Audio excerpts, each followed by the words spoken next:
All right, good. Should we go? Ready? It's the wave. Let's create the wave. Ready? No, the wave is like this, dudes. It's like this. We'll do uno, tres. Ready?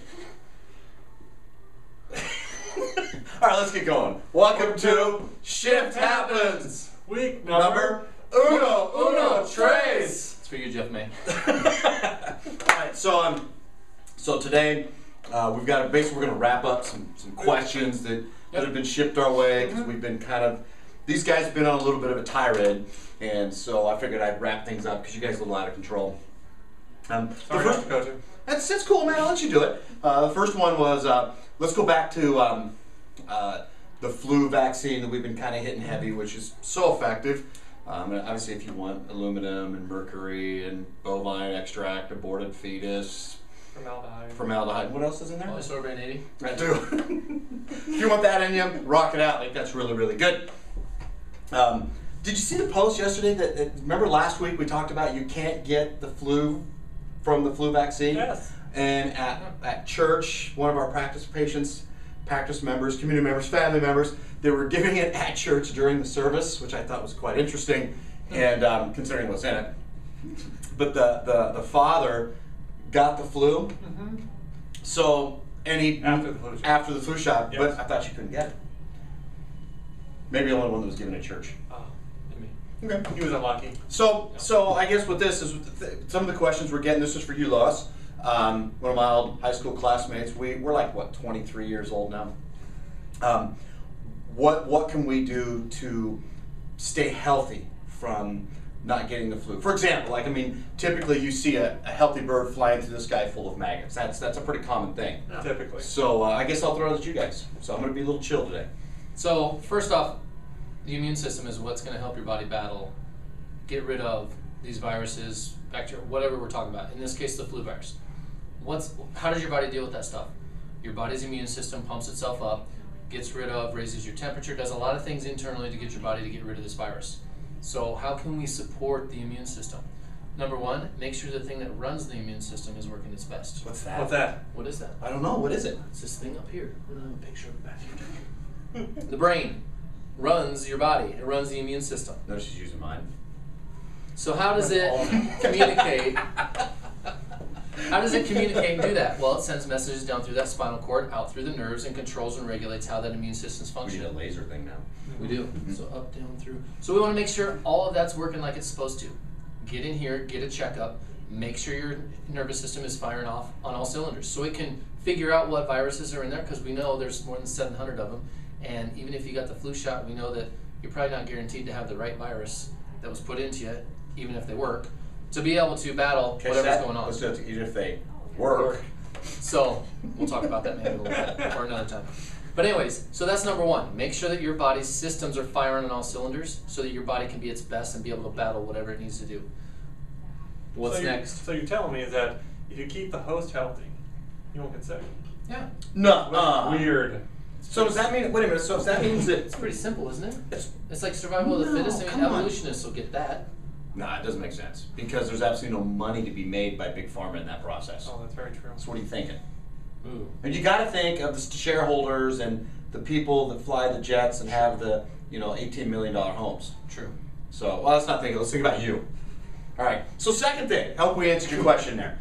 Second thing is Dr. Matt posted today, which would be yesterday, because you're seeing this yesterday, which Or recorded if you today. watch it in the future, it's somewhere in the past. Ooh, Back to the Future. Ooh. Why? What was Do your you have question? Do you have a DeLorean to be able to do that? So we can go back and That'd be forward. awesome. Or is that what the internet is nowadays? It's just the DeLorean.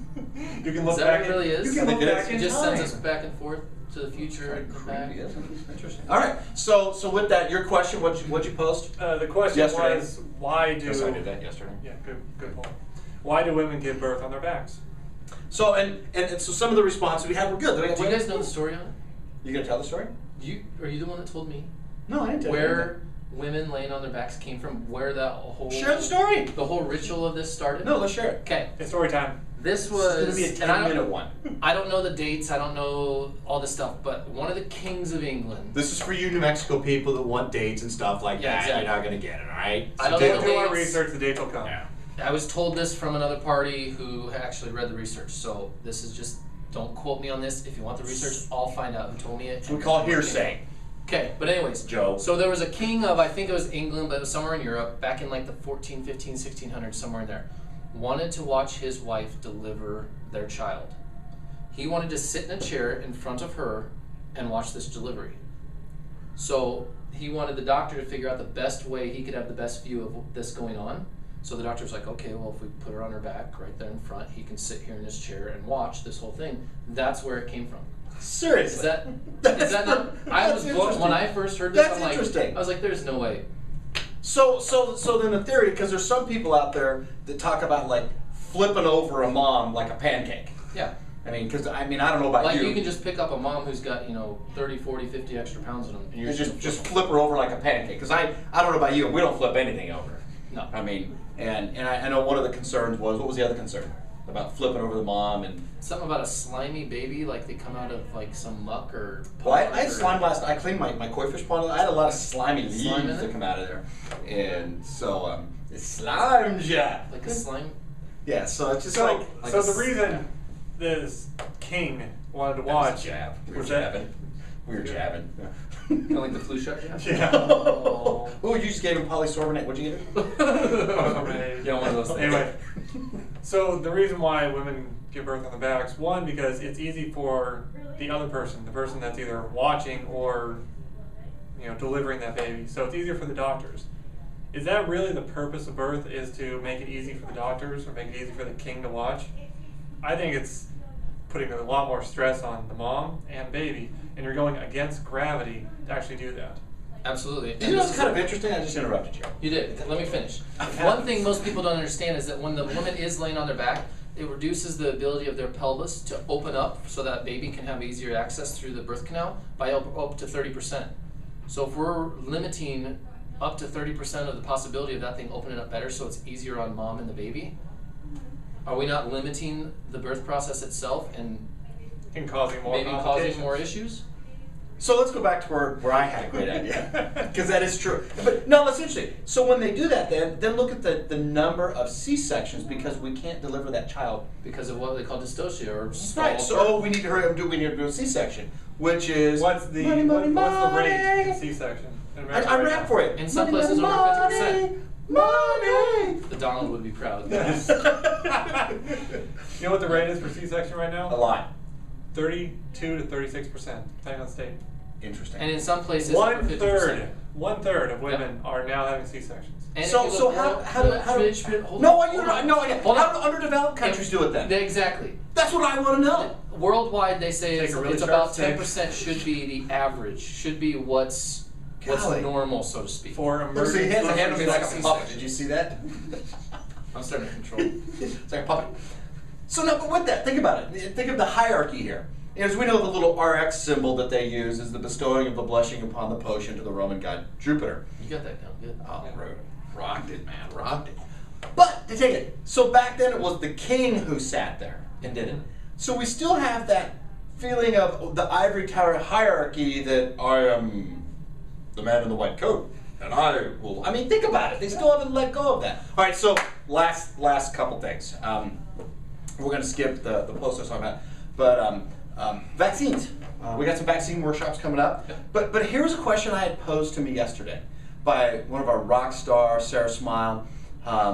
Notice I didn't say last name. Well done. But thank you very much. I would have covered it up. But anyway, Now. who was told by the dude in the white coat that she is putting all the other children at risk by not vaccinating her child.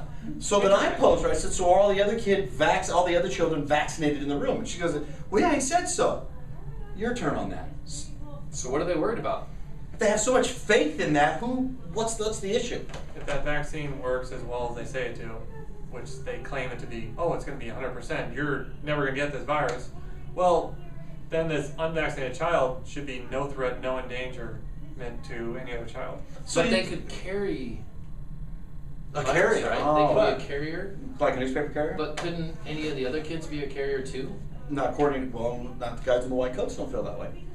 And you New Mexico doctors too.